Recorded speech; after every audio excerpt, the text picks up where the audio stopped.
देखो बच्चों, कठिन सवाल आसान जवाब। क्योंकि गणित हुआ आसान जो बच्चों, गणित हुआ आसान। अंकों का है खेल निराला, जोड़ घटाओं ने क्या कर डाला। क्योंकि गणित हुआ आसान जो बच्चों, गणित हुआ आसान।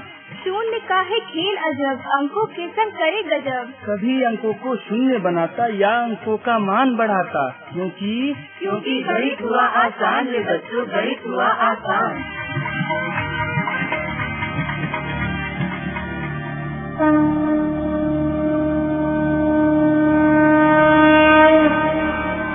अलवर की आवाज 90.8 FM पर मैं हूं आपके साथ, आपका दोस्त बसंत।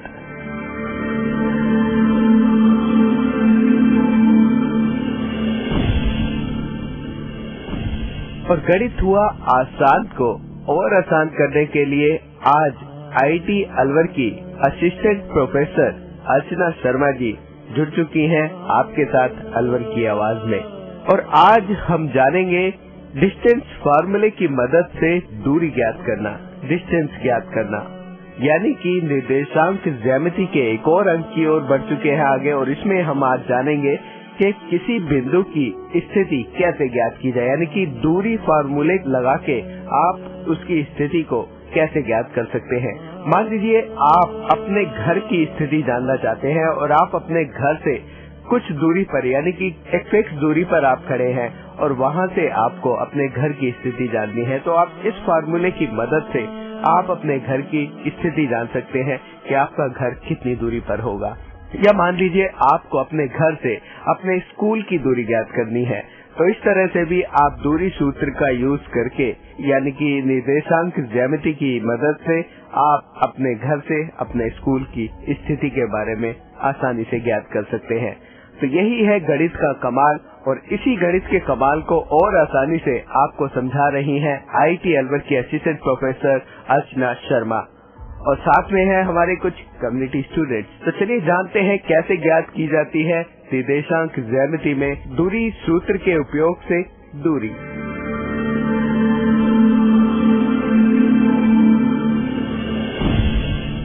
नमस्कार बच्चों, मैं अर्चना शर्मा IIT अलवर से मैथमेटिक्स डिपार्टमेंट से असिस्टेंट प्रोफेसर।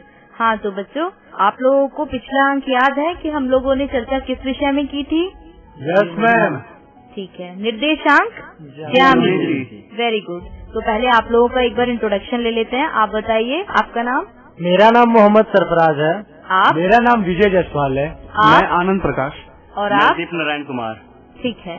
तो बच्चों, आज हम फिर से एक बार एकत्रित हुए हैं, और जैसा कि पिछले अंक में चर्चा का विषय था दूरी सूत्र, तो आप सभी लोगों को याद है हम लोगों ने दूरी सूत्र के बारे में पढ़ा था? जी मैम। ठीक है, तो आज हम दूरी सूत्र के कुछ उदाहरणों पर चर्चा करेंगे, ठीक है? तो एक बार मैं आप चारों से ये जानना चाहूंगी कि दूरी सूत्र क्या था।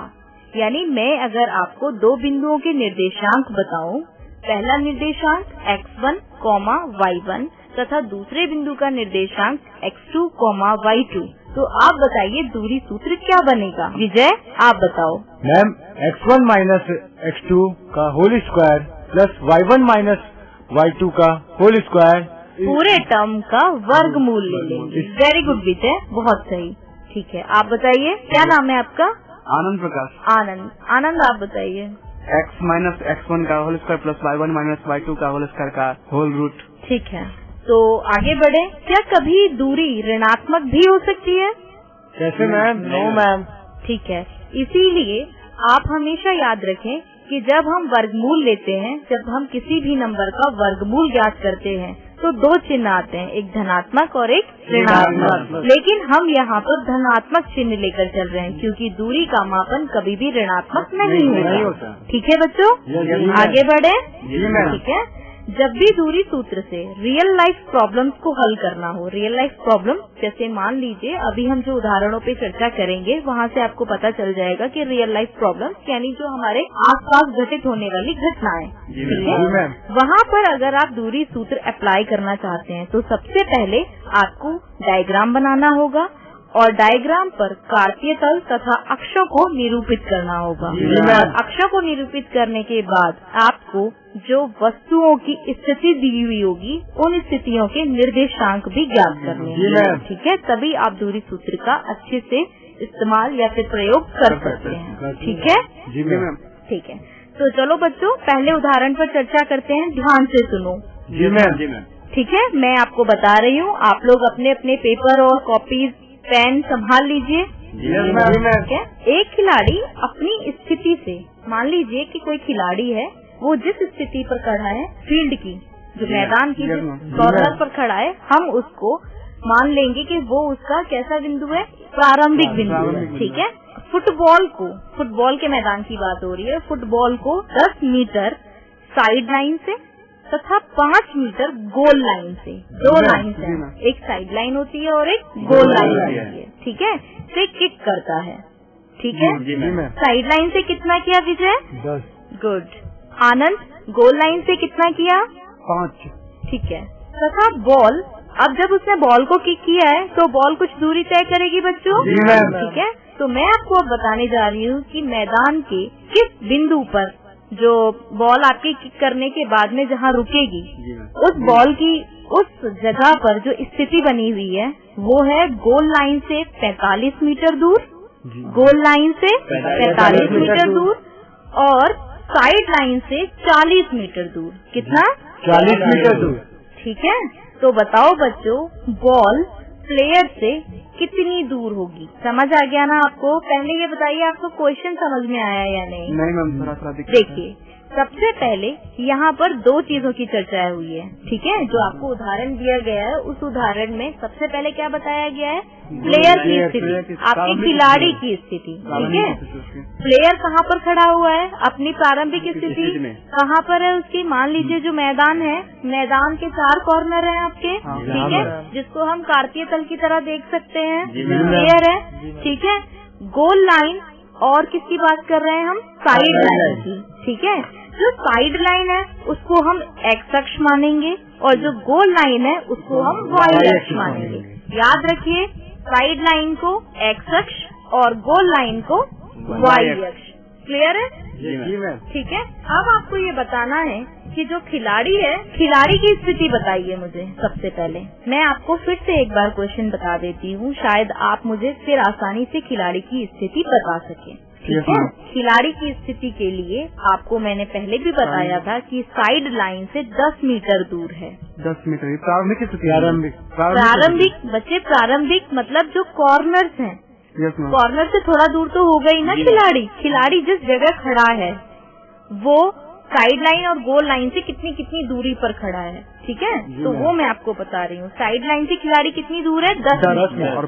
ठीक है, और गोल लाइन से खिलाड़ी 5 मीटर। तो आप मुझे खिलाड़ी को अगर मैं एक बिंदु मानूं तो उस बिंदु के निर्देशांक क्या होंगे? 10 और 5। 10 और 5। कैसे हम बताते हैं निर्देशांक को? ब्रैकेट 10, 5 ब्रैकेट बंद। वेरी गुड, आ गया समझ में? जी मैम। ठीक है, अब विजय आप मुझे बॉल की स्थिति बताओ। मैं आपको फिर से एक बार बता देती हूँ कि बॉल की स्थिति आप कैसे बताओगे। ठीक है, बॉल 40 मीटर साइड लाइन से, बॉल 40 मीटर साइड लाइन से और 45 मीटर गोल लाइन से दूर है। विजय, बॉल की स्थिति बताओ। 40, 45 ब्रैकेट बंद। वेरी गुड, यानी बॉल के निर्देशांक बताओ जल्दी से। ब्रैकेट 40, 45 ब्रैकेट बंद। ठीक है, जी। अब मेरा जो क्वेश्चन था, मेरे क्वेश्चन में आपको बताना था कि खिलाड़ी से बॉल कितनी दूरी पर गई। इसका मतलब आपको 2 बिंदुओं के निर्देशांक मालूम है। वेरी गुड आनंद, अब हमें क्या करना है? दोनों बिंदुओं के बीच दूरी याद करनी है। वेरी गुड, चलिए बच्चों जल्दी जल्दी दूरी याद करके मुझे बताओ। 50 मीटर मैम। मुझे पहले ये बताओ, दूरी सूत्र कैसे लगाया? सबसे पहले आपको दूरी सूत्र फाइंड आउट करने के लिए क्या करना होता है? हम बताएं मैम? हाँ जी, आप बताओ आनंद। मैम, पहले तो खिलाड़ी की प्रारंभिक स्थिति मुझे ज्ञात है और उसके बाद बॉल कहाँ गए उसकी भी स्थिति ज्ञात है बिल्कुल, मतलब कोऑर्डिनेट के बिल्कुल। अनुसार। तो मैम वो पहले x माइनस एक्स दूरी जो सूत्र थी x माइनस x1 का whole square plus y minus y1 का होल स्क्वायर का अंडर रूट, तो उसमें x तो दिया हुआ है। देखिए, सबसे पहले हमें ये मालूम होना चाहिए कि यहाँ पर x1, x2, y1 और y2 क्या है। तो वो x1 क्या है? x1 40। x2 क्या है? 10। ठीक है, 40 में से 10 जाएंगे तो कितना बचेगा? 30। 30 का क्या करना है? वर्ग। ठीक है, अब y1 क्या है? 45। y2 क्या है? 5। दोनों का अंतर कितना आएगा? 40। 40 का वर्ग करेंगे तो 1600 1600 और 900 जोड़ दीजिए 2500 और 2500 का वर्गमूल क्या होगा? 50। यानी खिलाड़ी से बॉल 50 मीटर की दूरी पर है। ठीक है जी मैम। आ गया समझ में आपको? जी मैम। Very good. ठीक है, इसका मतलब जब खिलाड़ी ने बॉल को किक किया तो वो मैदान में खिलाड़ी की स्थिति से या 50 खिलाड़ी मीटर की दूरी से पर गया। कितनी दूर पहुंच गई? 50 मीटर। Very good. ठीक है, जी, अब मैं जी, आपको कुछ और जानकारी देना चाहूंगी। आप अपनी दूरी सूत्र की हेल्प से त्रिभुजों के टाइप्स भी बता सकते हैं, त्रिभुजों के प्रकार भी बता सकते हैं। ठीक वो है, कैसे मैम? मैं बताती हूँ। आप सबसे पहले ये बात जानते हैं त्रिभुज कैसे बनता है? जब आपको 3 शीर्ष पता होते हैं। जी मैम। ठीक है, अगर आपको उन शीर्षों के निर्देशांक मालूम हो तो आप किसी भी त्रिभुज के प्रकार का पता लगा सकते हैं। ठीक है, सबसे पहले मैं एक छोटा सा एग्जाम्पल बताऊंगी आपको। आप लोग अपने कॉपी पेन तैयार रखिए। जी मैम। सबसे पहले किसी भी त्रिभुज को बनाने के लिए 3 भुजाओं की जरूरत है। जी मैम। और 3 भुजाओं को बनाने के लिए 3 बिंदुओं की जरूरत है। जी मैम। तो सबसे पहला बिंदु लिखो 12,5। 12,5 मतलब पहला शीर्ष, उसके निर्देशांक क्या है? 12, ब्रैकेट 12,5 ब्रैकेट क्लोज। ठीक है, जी मैम। आ गया समझ में? जी मैम। दूसरा बिंदु लिखो 5,3 ब्रैकेट 5,3 ब्रैकेट क्लोज। तीसरा बिंदु लिखो C जी ma'am. Bracket 12,1 bracket close. Clear है? जी मैम। आपको सिद्ध करना है इन तीनों शीर्षों से मिलकर जिस त्रिभुज की रचना होगी वो त्रिभुज समबाहु बाहु त्रिभुज होगा। समद्विबाहु त्रिभुज। यस, ठीक है, आइसोस्केलेस ट्रायंगल। क्लियर है? जी मैम। ठीक है, तो सबसे पहले अगर आपको त्रिभुज को समबाहु बाहु त्रिभुज प्रूफ करना है, सिद्ध करना है, तो आपको उसके 2 भुजाओं को तो बराबर करना होगा। बिल्कुल, आपको ये पता होना चाहिए कि समबाहु बाहु त्रिभुज की प्रॉपर्टी क्या होती है। ऐसा त्रिभुज जिनकी 2 भुजाएं दो बराबर हो। भुजाएं बराबर लंबाई में बराबर हो, होती है। 2 भुजाओं की लंबाई बराबर हो तो वो त्रिभुज समबाहु बाहु त्रिभुज होता है। ठीक है, तो यहाँ आपको 3 बिंदु मिल चुके हैं, जी A, मैम। B, C। जी मैम। आप ग्राफीय पेपर पर इन A, B, C की हेल्प से त्रिभुज बना सकते जी मैम। हैं। ठीक है, बनाइए। जी मैम, मैम, मैंने बन बना गया। लिया। बना लिया? जी Very मैम। good। ठीक है, अब सबसे पहले आपको क्या करना है? कितनी भुजाएं दिख रही हैं? A, B, जी और AC। ठीक है, आप पहले बिंदु को A माने, दूसरे बिंदु को कैपिटल B माने और तीसरे बिंदु को कैपिटल C माने। ठीक है, तो जब आपने ग्राफीय पेपर पर A, B, C से मिलकर जो त्रिभुज बनाया है उसमें 3 भुजाएं हैं। कौन कौन सी? A, B, B, C और AC या ये भी कह सकते जी हैं। मैम। ठीक है, आप अब क्या करेंगे? अगर मैं आपको यहाँ दूरी सूत्र यूज करने के लिए बोलूँ तो शायद आप यहाँ पर दूरी सूत्र से किसी भी भुजा की लंबाई ज्ञात कर सकते हैं। ठीक है, जी मैम। तो आप सबसे पहले AB भुजा की लंबाई ज्ञात करें। A और B भुजा की लंबाई, A से B तक की जो भुजा बनी है उसको क्या बोलेंगे? AB। ठीक है, A के निर्देशांक मालूम है? जी मैम। 12,5। B के निर्देशांक 5,3। तो हमें सबसे पहले क्या फाइंड आउट करना है? सबसे पहले क्या दूरी ज्ञात करना निकालना है? है। A, B की दूरी, दूरी। A से B तक की दूरी, यानी कि AB भुजा की लंबाई। लंबाई। ठीक है, किसकी मदद से? दूरी सूत्र से। ठीक है, X1 यहाँ पे 12 है और Y1 5 है। हाँ और हाँ जबकि B का निर्देशांक यानी X2 हमारा 5 है हाँ, और Y2 3 है। बहुत तो अच्छे। दूरी सूत्र से हम ये जानते हैं कि रूट अंदर x2 या x1 माइनस x2 का Very स्क्वायर good, बच्चे। प्लस y1 माइनस y2 का स्क्वायर। तो इसी तरह से हम यहाँ पे पाते हैं कि 12 माइनस 5 का स्क्वायर प्लस 5 माइनस 3 का स्क्वायर, यानी 12 में से 5 हम जब सब्ट्रैक्ट करेंगे तो हमारा 7 आएगा, तो उसका स्क्वायर करेंगे तो 49 आएगा। और जब हम 1 माइनस y2 यानी 5 माइनस 3 करेंगे तो 2 आएगा, उसका जब स्क्वायर करेंगे तो 4 आएगा। ये सारा टर्म हमारा अंडर रूट के अंदर ये सारे टर्म्स का योग होगा। बिल्कुल मैम। सही। जी तो योग कितना आया? 53 आया, जो और हमारा उसके ऊपर स्क्वायर रूट लगा स्क्वायर दिया, रूट यानी आया। 53 का वर्गमूल। Yes, ma'am। उसी तरह मैम यानी AB भुजा की लंबाई कितना आ गई? रूट रूट अंदर 53 रूट 53 यानी 53 का वर्गमूल। ठीक है जी, मैम। Very good. अब आप दूसरी भुजा की लंबाई ज्ञात करें। मैम BC का निकालते हैं तो भी रूट 53 ही आता है। BC अगर B जी, मैम। से C तक की दूरी अगर आप ज्ञात करने जा रहे हैं तो भुजा BC की लंबाई ज्ञात होती है। तो कितना आ रहा है उसका विजय मैम- बताओ? रूट 53।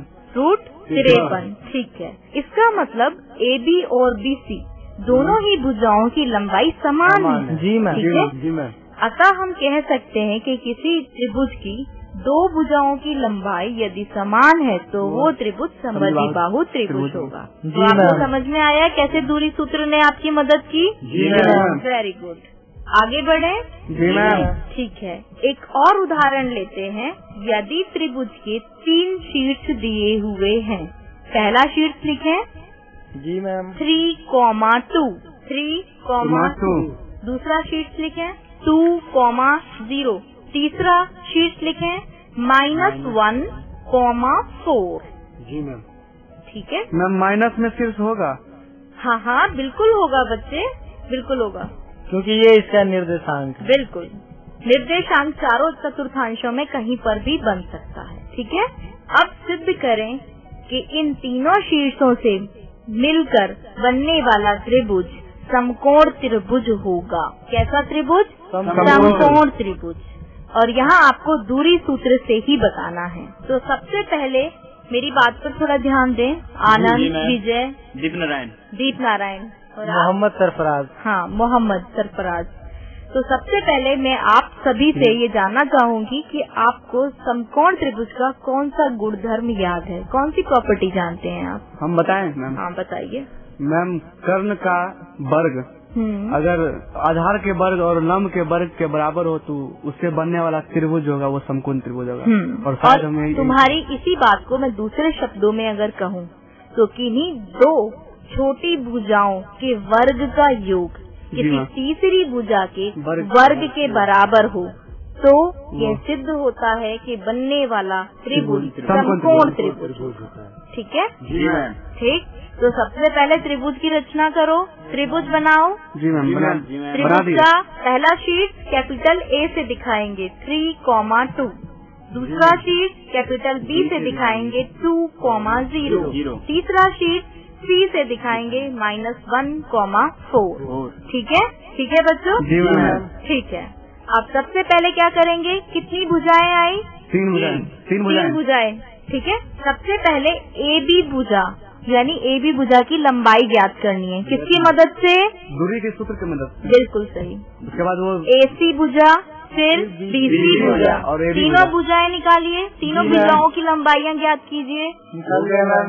कैसे ज्ञात करेंगे? देखिए, सबसे पहले AB भुजा। ठीक है, आप लोग कर रहे हैं ना सॉल्व? जी मैम। ठीक है, सबसे पहले जब हम AB भुजा की लंबाई ज्ञात करेंगे तो हमको A और B के निर्देशांक मालूम है। जी मैम। ठीक है, तो A और B के निर्देशांकों में भुज कौन कौन है? 3 और 2। इन दोनों का अंतर क्या होगा? 1 का वर्ग क्या होगा? 1। ठीक है, कोटि क्या क्या है? 2 और 0। 2 और 0 का अंतर क्या होगा? 2 का वर्ग क्या होगा? 4। 1 में 4 जोड़ेंगे तो कितना बचेगा? 5। और 5 का क्या लेना होता है? वर्गमूल। Very good. अब किस पर पहुंचेंगे? AC BC भुजा। ठीक है, BC भुजा की लंबाई बताएं। बी और सी के पहले मुझे शीर्ष बताओ, निर्देशांक बताओ। 2 2,0 -1,4। ठीक है, तो सबसे पहले भुज क्या क्या है इसमें? 2 और -1 यानी 2 + 1। 2 + 1 क्या हो जाएगा? 3। 3 का वर्ग क्या होगा? 9। ठीक है, अब 0 में से 4 घटाएंगे, 4 ही बचेगा। 4 का वर्ग क्या होगा? -4 का वर्ग 16। तो 16 और 9 कितना हो जाएगा? 25। ठीक है, 25 मतलब 5। आ गया समझ में आपको यहाँ तक? जी मैम। ठीक है, अब उसके बाद में क्या करेंगे? AC फाइंड आउट करेंगे। AC फाइंड आउट करने के लिए क्या होगा? पहले A के निर्देशांक मालूम हो और C के निर्देशांक। तो A के निर्देशांक क्या है? 3,2 और C के निर्देशांक क्या है? -1,4। ठीक है, तो 3 -1 यानी 3 + 1। 3 + 1 यानी 4। 4 का वर्ग 16। ठीक है, फिर 2 क्या है? 2 -4 यानी -2 का वर्ग कितना होगा? 4। ठीक है, 16 और 4 कितने हो गए? 20 का क्या लेना है? वर्गमूल। ठीक है, अब ये समझ में आ गया आपको यहाँ तक? जी मैम। अब क्या करना है?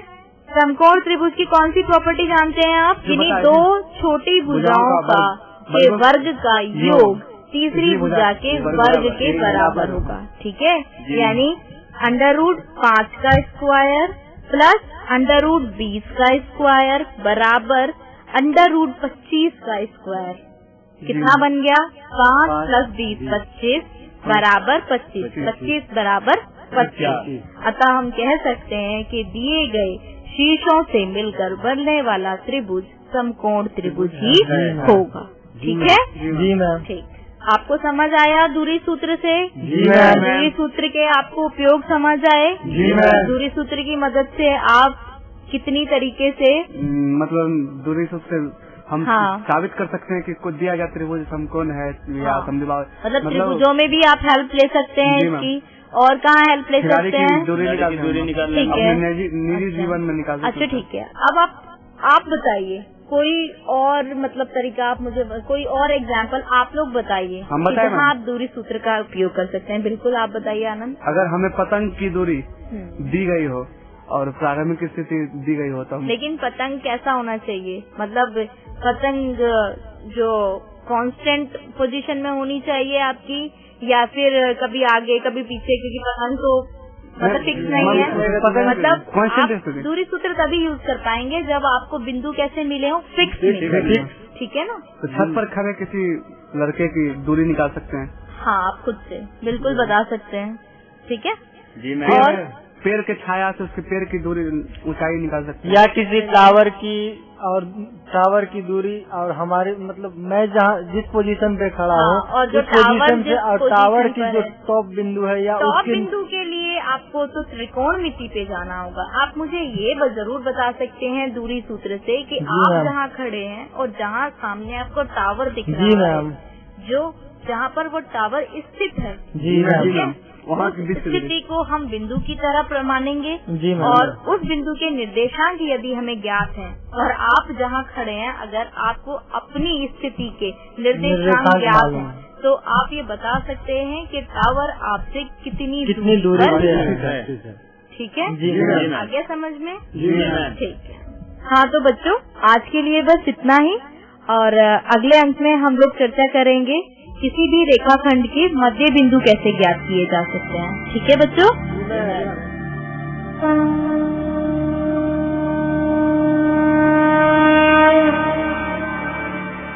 तो दोस्तों, अब तो आप जान ही गए होंगे कि भाई कैसे हम दूरी सूत्र की मदद से किसी भी जगह की दूरी को ज्ञात कर सकते हैं। यही है गणित का कमाल, जो कि आपको आपकी जिंदगी को बहुत आसान बना देता है। इस विषय में आपको बता रही थी IIT अलवर की असिस्टेंट प्रोफेसर अर्चना शर्मा, और साथ में थे हमारे कुछ कम्युनिटी स्टूडेंट्स। साथ ही आपको लेके चलते हैं मौलवी मोहम्मद इलियास की ओर, जो कि बक्तल पे एक मदरसा चला रहे हैं और इस गणित के प्रोग्राम को अपने बच्चों के जरिए उन तक पहुंचा रहे हैं। तो चलिए जानते हैं उनका क्या कहना है गणित के विषय में, और साथ ही कितना आसान हुआ उनका गणित हमारे अलवर की आवाज के इस गणित को सुनकर। तो चलिए जानते हैं उनसे और उनके यहाँ पढ़ रहे कुछ बच्चों से। अस्सलाम वालेकुम वरहमतुल्लाहि वबरकातुहू। मेरा नाम मौलवी मोहम्मद इलियास कादरी है। मैं बख्तल पे मदरसा चला रहा हूँ और हमारे मदरसा का नाम मदरसा जामिया रुकनुल इस्लाम बख्तल की चौकी दिल्ली रोड अलवर पर है। और माशाल्लाह हमारे मदरसे के अंदर 55 बच्चे बैरूनी इलाके के अतराफ के गांव के मौजूद हैं और जिसमें 15 बच्चे हमारे पास हिज के हैं, जिसमें अच्छी खासी पढ़ाई चल रही है और तमाम अतराफ गाँव वालों का पूरा सहयोग है।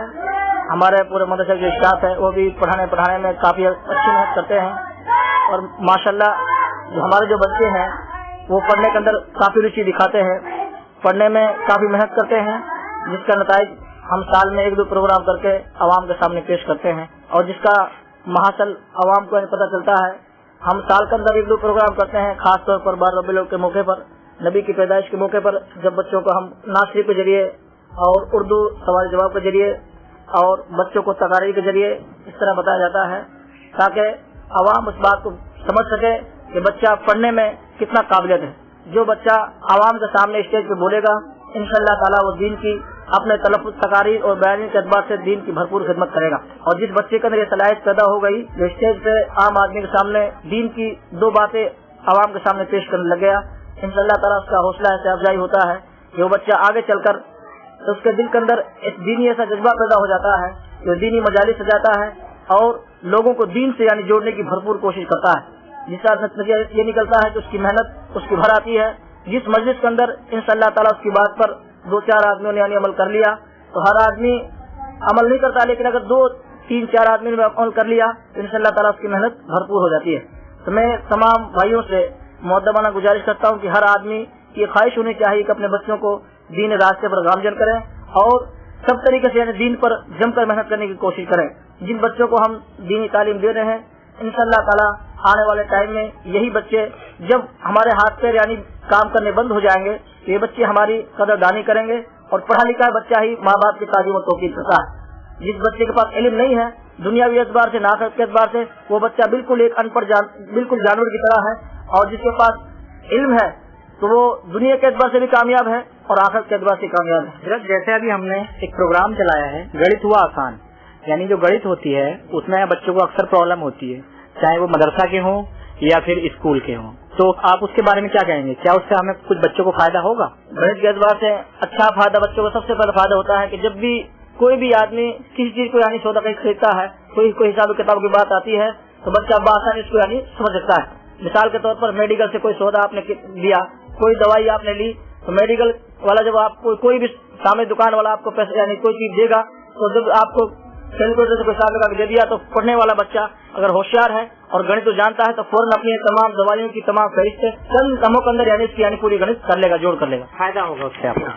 तो और साथ में आज हमारे इसी मदरसे कुछ बच्चे हैं जो हमें बताएंगे कि वो क्या पढ़ते हैं और कितने उन्होंने पारे हिज किए हैं या अभी कलाम पाक पढ़ रहे हैं। जैसे हाँ आप बताइए। मेरा नाम मोहम्मद शौकत कादरी, मैं मदरसा जामिया रुकनुल इस्लाम बख्तल की चौकी दिल्ली रोड में पढ़ता हूँ। मैंने 12 पारे हिफ्ज कर लिए हैं, माशाल्लाह हमारे उस्ताद अच्छी तरह पढ़ाते हैं। मेरा नाम मोहम्मद साजिद कादरी है, मैं मदरसा रुकनुल इस्लाम बख्तल की चौकी दिल्ली रोड अलवर में पढ़ता हूँ। मैंने 6 पारे हिफ्ज कर लिए हैं, हमारे उस्ताद बहुत अच्छी तरह पढ़ाते हैं। मेरा नाम मोहम्मद आमिर कादरी है और मैं मदरसा जामिया रुकनुल इस्लाम बख्तल की चौकी दिल्ली रोड में पढ़ता हूँ। मैंने 10 पारे हिफ्ज किए हैं और हमारे उस्ताद अच्छी तरह से पढ़ाते हैं। मेरा नाम मोहम्मद रफीक है, मैंने 10 पारे हिफ्ज किए हैं, हमारे उस्ताद बहुत मेहनत से पढ़ाते हैं। मेरा नाम मोहम्मद शौकत कादरी, मैं मदरसा जामिया रुकनुल इस्लाम बख्तल की चौकी दिल्ली रोड में पढ़ता हूँ। मैंने 12 पारे हिफ्ज किया है। मेरा गाँव लोहरवाड़ी, हमारे मदरसे में सब चीज की सुविधा है, हमारे यहाँ अच्छा खाना मिलता है, हमारे उस्ताद अच्छी तरह पढ़ाते हैं। हम यहाँ 55 बच्चे हैं जिसमें 15 बच्चे हिफ्ज करते हैं। नहाने धोने खाने पीने की सब सुविधाएं हैं। तो हमने कम्युनिटी से भी जाना और बच्चों से जाना कि रेडियो पर गणित सुनकर उनका गणित कितना आसान हुआ।